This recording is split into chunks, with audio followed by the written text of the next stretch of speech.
President Trump కయ్యం పెట్టుకోని వారు ఎవరు అని వరల్డ్ మ్యాప్ తీసి చూడాలి. అమెరికాలోని ఫెడరల్ రిజర్వ్ చైర్పర్సన్ జెరోమ్ పవెల్తో పెట్టుకున్నాడు. అనేక మందిని ఇటీవల ఆర్మీ చీఫ్తో సహా అందరినీ తొలగించాడు.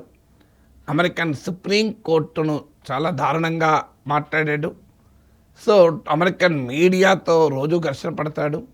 ఇక ప్రపంచంలోనైతే ఫ్రెండ్స్ లేరు, ఫోర్స్ లేరు. కెనడా దశాబ్దాలుగా అమెరికా క్లోజ్ ఫ్రెండ్, కెనడాని అవమానిస్తూనే వచ్చాడు. యూకే, ఫ్రాన్స్ లాంటి దేశాల మీద పడ్డాడు. French president అవమానిస్తున్నాడు. డెన్మార్క్ను బెదిరించాడు. ఇరాన్పై వార్ చేశాడు. చైనాతో నిరంతర ట్రేడ్ వార్, రష్యాతో లవ్ అండ్ హేట్ రిలేషన్షిప్, ఉక్రెయిన్ను ప్రెసిడెంట్ని అయితే హ్యూమిలియేట్ చేశాడు పబ్లిక్గా. ఇలా మీకు వెనుజులాను అటాక్ చేశాడు. కొలంబియా, క్యూబా, మెక్సికోలను బెదిరిస్తున్నాడు. ఇలా ప్రపంచమంతా ఒక బీభత్సం సృష్టిస్తున్నాడు ట్రంప్. ఇప్పుడు ఏకంగా ట్రంప్ దాడి ప్రభుత్వాధినేతల మీద కాదు, రోమన్ క్యాథలిక్ చర్చ్కు అత్యంత గౌరవం పాత్రుడైనటువంటి క్యాథలిక్ క్రిస్టియన్స్కు వరల్డ్ వైడ్గా, మొత్తం క్రిస్టియన్ సమాజానికే వరల్డ్ వైడ్గా చాలా గౌరవప్రదమైనటువంటి వ్యవస్థ పోప్. ఆ వ్యవస్థలో మొదటిసారి అమెరికన్ పోప్ లియో 14 ఈసారి ఈ రోమన్ క్యాథలిక్ చర్చ్కి హెడ్గా పోప్గా ఎలక్ట్ అయ్యాడు.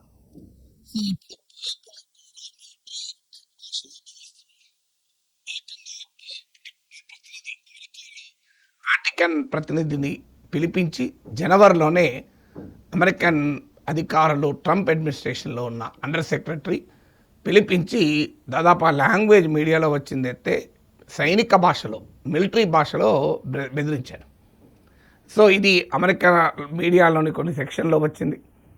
అయితే ప్రెసిడెంట్ ట్రంప్ కార్యాలయం మాత్రం అలాంటిది ఏమీ లేదు. పిలిచిన మాట నిజమే, చాలా గౌరవంగా మాట్లాడడం, రీజనబుల్గా మాట్లాడమని అంటున్నాడు. హౌస్ ప్రెసిడెంట్ జేడీ వాన్స్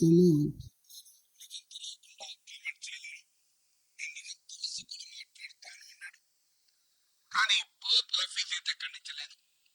ఒకవేళ నిజమే కాకపోతే పోప్ ఆఫీస్ అలాంటి ఏమీ జరగలేదని చెప్పాలి. ఏం చెప్పలేదు. మరి కాంట్రవర్సీ ఎక్కడ వచ్చింది అంటే, ఈ పోప్గా ఎలక్ట్ అయిన తర్వాత పోప్ లియో 14 తన వాటికన్కు సంబంధించిన డిప్లొమాట్లందరినీ పిలిచి ఫస్ట్ టైం ఒక ప్రపంచ వ్యాపితంగా ఉన్న వాటికన్ ప్రతినిధులతో, డిప్లొమాట్స్తో మాట్లాడాడు. సో అందులో ట్రంప్ ఫారిన్ పాలసీ పైన తీవ్రంగా అభ్యంతరం చెప్పాడు. ట్రంప్ పేరు పెట్టి చెప్పకపోవచ్చు, వాస్తవానికి ట్రంప్ ఇమ్మిగ్రేషన్ పాలసీస్పై కూడా పోప్ లియో చాలా వ్యతిరేకంగా మాట్లాడారు. ఎందుకంటే పోప్ అంటే it's a symbol of peace, pope అంటే symbol of justice, compassion, empathy ఉంటుంది కనుక సహజంగానే అతను ఇల్లీగల్ ఎన్ఫోర్స్మెంట్, ఇల్లీగల్ ఇమిగ్రెంట్స్ అనే పేరిట ఇష్టం వచ్చినట్టుగా అమానవీయంగా ఇమిగ్రెంట్స్ పైన ట్రంప్ ప్రభుత్వం వ్యవహరిస్తున్న తీరును తప్పుపట్టాడు. ఫారిన్ పాలసీ పైన అన్నది ఏంటంటే, ప్రపంచము చాలా మార్పు చెందుతుంది, there is a global shift. Diplomacy అనేది డైలాగ్ పైన ఆధారపడాలి, కన్సెన్సస్ పైన ఆధారపడాలి, మల్టీలెటరిజం పైన ఆధారపడాలి. కానీ డిప్లొమసీ ఈరోజు యూజ్ ఆఫ్ ఫోర్స్ పైన, గ్లోబల్ డామినేషన్ పైన ఆధారపడుతుంది అని చాలా ఒక అద్భుతమైన మాట మాట్లాడాడు. ప్రపంచంలో కోట్లాది మంది ప్రజల భావోద్వేగాన్ని పోప్ వ్యక్తం చేశాడు. మరొకసారి కూడా చెప్తాను, ప్రపంచములో మార్పును చూస్తున్నాము. దౌత్యము, విదేశాంగ విధానము, ఇంటర్నేషనల్ రిలేషన్స్, అంతర్జాతీయ సంబంధాలు, డైలాగ్, చర్చలు, కన్సెన్సస్, ఏకాభిప్రాయము, మల్టీలెటరలిజం, అందరినీ కలుపుకొని పోయే ధోరణి ఆధారంగా ఉండాలి ఇంటర్నేషనల్ రిలేషన్స్. కానీ ఇంటర్నేషనల్ రిలేషన్స్ గ్లోబల్ డామినేషన్, ప్రపంచ ఆధిపత్యము, బల ప్రయోగము పైన ఆధారపడుతున్నది. ఇది మంచిది కాదు అని ఒక మత ప్రవక్తగా, ఒక మతాధిపతిగా పీస్, కంపాషన్, ఎంపతి బోధించేటువంటి వాటికన్ అధినేత అయిన పోప్ మాట్లాడాడు. ఇన్ఫ్యాక్ట్ అది ఒక హితబోధలాగా తీసుకోవాలి. కానీ ట్రంప్ కదా, ట్రంప్కు ఆ దేవుడే దిగి వచ్చి చెప్పినా దేవుణ్ణైనా డోంట్ కేర్ అంటాడు. సో అది ట్రంప్ స్వభావం. అందుకే పోప్ను పైన ఇప్పుడు ఇది డేరుగా ట్రంప్ ప్రభుత్వ ఫారిన్ పాలసీనే వ్యతిరేకంగా మాట్లాడినట్టుగా భావించారు. వాషింగ్టన్లో అమెరికాలో వాటికన్ రాయబారి ఉంటారు. సో ఇతర అన్ని దేశాలకు లాగానే వాటికన్ కూడా రాయబారి ఉంటారు. ఆ రాయబారిని పిలిచి మిలిటరీ భాషలో బెదిరించారని అమెరికన్ మీడియా, ఫ్రీ ప్రెస్ ఇట్లాంటి వాటిలో వార్తలు వస్తున్నాయి. అంటే ఒక్కొక్క సెంటెన్స్ ఏకి పీకి దీని అర్థం ఏంటి? మీరు అమెరికాని ఆక్షేపిస్తున్నాడు పోప్. అమెరికా ఇది ప్రపంచంలోని అత్యంత బలమైన మిలిటరీ శక్తి. తాను ఏం చేయదలుచుకుంటే, ఎక్కడ చేయదలుచుకుంటే చేస్తుంది. మీకు తెలుసా? మీరు అది గుర్తుంచుకోవడం మంచిది. చర్చ్ కూడా అమెరికన్ ప్రభుత్వ విధానానికి వత్తాసు పలకతే మంచిది అంటూ ఏకంగా చర్చినే బెదిరించారు. మరి అది బెదిరింపని ఎందుకంటున్నాం? మిలిటరీ బెదిరింపని ఎందుకంటున్నాం? దానికి రీజన్ ఉంది. సో ఈ అమెరికన్ అధికారులు వాటికన్ డిప్లొమాట్తో మాట్లాడుతూ పోప్ ఇన్స్టిట్యూషన్కు 14th సెంచరీలో జరిగిన ఎక్స్పీరియన్స్ను గుర్తు చేశారట. ఏంటప్పుడు ఎక్స్పీరియన్సు? ఎర్లీ 14th సెంచరీలో ఫ్రెంచ్ రాజుకు చర్చ్కు, కథలిక్ చర్చ్కు మధ్య ఘర్షణ వస్తే ఏకంగా ఫ్రాన్స్ రాజు ఏజెంట్స్ పోపును అవమానించి, బెదిరించి నిర్బంధిస్తారు. ఆ తర్వాత ఆయన బయటికి విడుదలయ్యాక 1303లో చనిపోతారు. ఆ తర్వాత వచ్చిన పోపులందరూ ఫ్రాన్స్ ఆ కేంద్రంగా పనిచేయాలని శాసిస్తాడు. తర్వాత ఐ థింక్ 1309 నుంచి 1377 వరకు, సబ్జెక్ట్ కరెక్షన్, అంత హిస్టరీ తెలిసిన వాడికి కాదు.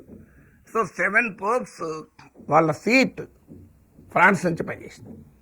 అంటే ఆ హిస్టరీ కన్నా మనకు ముఖ్యమైనది ఏంటంటే, సో రాజులు తలుసుకుంటే, ఇక్కడ ట్రంప్ ఒక రాజు కదా, పోపునైనా జైల్లో పెడతాం, పోపు సీట్ అయినా మారుస్తాం అవసరం వస్తే, వాటికన్ నుంచి తీసుకొచ్చి వాషింగ్టన్లో పెడతాం అని మిలిటరీ భాష కాకపోతే ఏం భాష అవుతుంది? ఇరాన్ హెచ్చరించినట్లే ఏకంగా పోప్ని హెచ్చరిస్తున్నాడు ట్రంప్. అందులో అమెరికన్ రిపబ్లికన్ పార్టీ, అందులో make America great again lobby, Christian religious tilt ఉన్నటువంటి లాబీ ఇది. అందుకే ఇది మేక్ అమెరికా గ్రేట్ అగైన్ కాదు, make America Christian again, make America white again అని కూడా క్రిటిక్స్ అంటుంటారు. సో అందువల్ల మీకు చార్లీ కర్క్ ఫినామినన్ చూడు, and is a great supporter of Trump. At the same time మతపరమైనటువంటి కన్జర్వేటివ్ భావాలను ప్రచారం చేస్తూ వచ్చారు. అందువల్ల రిలీజియస్ కన్జర్వేటిజం, పొలిటికల్ రిపబ్లికనిజం మధ్య చాలా దగ్గర సంబంధం ఉంది. రిపబ్లికన్ పాలిటిక్స్కు అలాగే రిలీజియస్ కన్జర్వేటివ్ రిలీజన్కు మధ్య చాలా దగ్గర సంబంధం ఉన్నాయి. అయినా కూడా ట్రంప్ పోపును తన విధానాలకు అడ్డు వస్తే సో పోపును కూడా బెదిరిస్తాను. ఎందుకంటే ట్రంప్ ప్రపంచంలో క్రిస్టియన్స్ పరిరక్షకుడిగా తనకు తాను చెప్పుకుంటాడు. నైజీరియాలో ఒక పార్ట్లో మీకు ముస్లిం జనాభా ఎక్కువ ఉంటుంది, ఇంకో పార్ట్లో క్రిస్టియన్ జనాభా ఎక్కువ ఉంటుంది. ఈ క్రిస్టియన్ పాపులేషన్ ఉన్న పార్ట్లో ఐసిస్ లాంటి ఇస్లామిక్ తీవ్రవాద సంస్థల కార్యకలాపాలు జరిగితే ఆ క్రైస్తవుల రక్షణకంటూ అమెరికా ఏకంగా యుద్ధ విమానాలతో దాడులు చేస్తుంది. అంటే ప్రపంచంలో క్రిస్టియన్స్ను మేము కాపాడుతామని. సో అలాంటి అమెరికా భారతదేశంలో రిలీజియస్ ఫ్రీడమ్ గురించి లెక్చర్లు ఇస్తూ ఉంటుంది, నివేదికలు ఇస్తూ ఉంటుంది. అలాంటి అమెరికా దేశాధినేత ప్రపంచంలో కోట్లాది మంది క్రైస్తవులు ఆరాధ్య దైవంగా భావించే పోప్ పైన మిలిటరీ భాషలో మరి పోప్ ఏమన్నా తప్పు చేశాడంటే ఏం చెప్పాడు? శాంతి మంత్రం చెప్పాడు. ఇంకేం చెప్తాడు? మతాధినేత ఇదాలు ఏమని చెప్తారా? అయితే నిన్న మాట Pope Leo war is in Vogue అన్నాడు. అంటే ఈరోజు యుద్ధం అనేది క్రేజీ అయిపోయింది, యుద్ధం అనేది ఫ్యాషన్ అయిపోయింది, యుద్ధోన్మాదం అనేది పాపులర్ అయిపోయింది అన్నాడు. వాస్తవమే కదా. ట్రంప్ దూకుడు చూస్తే కానీ అయితే టు కాల్ ఎ స్పేడ్ అనే దానికి ధైర్యం ఉండాలి. సో పోప్ అభిమానించి ఫాలో అయ్యే కోట్లాది మంది ఉన్నారు కనుక ఆయన అమెరికాకు అధ్యక్షుడే కావచ్చు. కానీ పోపుకున్న అథారిటీ, ప్రజలపై ఉండే అథారిటీ ఏం తక్కువ కాదు. కోర్స్ ట్రంప్కున్నంత మిలిటరీ పవర్ పోపుకోలేకపోవచ్చు, తాను మిలిటరీ విద్య రక్షించుకోలేకపోవచ్చు. కానీ అమెరికన్ మిలిటరీ పవర్ను గుర్తు చేస్తూ 14th సెంచరీలో ఫ్రాన్స్ రాజు వ్యవహరించిన తీరును గుర్తు చేస్తూ అమెరికన్ ఫారిన్ పాలసీతో ఎలైన్ కావాలి రోమన్ చర్చ్ అని హెచ్చరించడం అనేది ఎంతటి పరాకాష్ఠకు పోతే పిచ్చి అర్థం చేసుకోవచ్చు మనం. జనవరిలో ఈ పరిణామాలు జరిగాయని అంటున్నారు. ఆ తర్వాత American vice president JD Vance పోప్ని ఇన్వైట్ చేశారు 250th ఇయర్ ఆఫ్ అమెరికన్ ఇండిపెండెన్స్కు. కానీ పోప్ ఆఫీస్ రిజెక్ట్ చేసింది ఇన్విటేషన్ అంటున్నారు. ఇంట్రెస్టింగ్ ఏంటంటే ఈ pope Leo 14 is an American born citizen. So కానీ రిజెక్ట్ చేసి ఇటాలియన్ ఐలాండ్ ఒకటి, ఐలాండ్ ఏంటంటే నార్త్ ఆఫ్రికన్ ఇమ్మిగ్రెంట్స్ రెఫ్యూజీస్ కాందిశీకులు యూరప్కు రావాలి, మైగ్రేట్ కావాలనుకున్నప్పుడు ఈ ఐలాండ్ దగ్గర సెటిల్ అయ్యారు చాలామంది. So American independence 250th anniversary celebration జరుగుతున్న సమయంలో vice president JD vans invite చేసినా దాన్ని రిజెక్ట్ చేసి ఆ ఐలాండ్లో ఆ దిక్కుతోచని స్థితిలో, దయనీయమైన స్థితిలో ఉన్న నార్త్ ఆఫ్రికా రెఫ్యూజీస్తో పోప్ గడుపుతాడట. సో పోప్ ఏమి ట్రంప్ తాటాక్ బెదిరింపులకు భయపడే స్వభావం కాదని తేలిపోయింది. So vice president JD Vance దీనిపైన స్పందించలేదు. అది నేను వెరిఫై చేసుకుంటాను రిపోర్ట్స్ అన్నాడు. కానీ ఈ పరిణామాలు ట్రంప్ వర్సెస్ వాటికన్ ఒక కోల్డ్ వార్ను తలపిస్తోంది.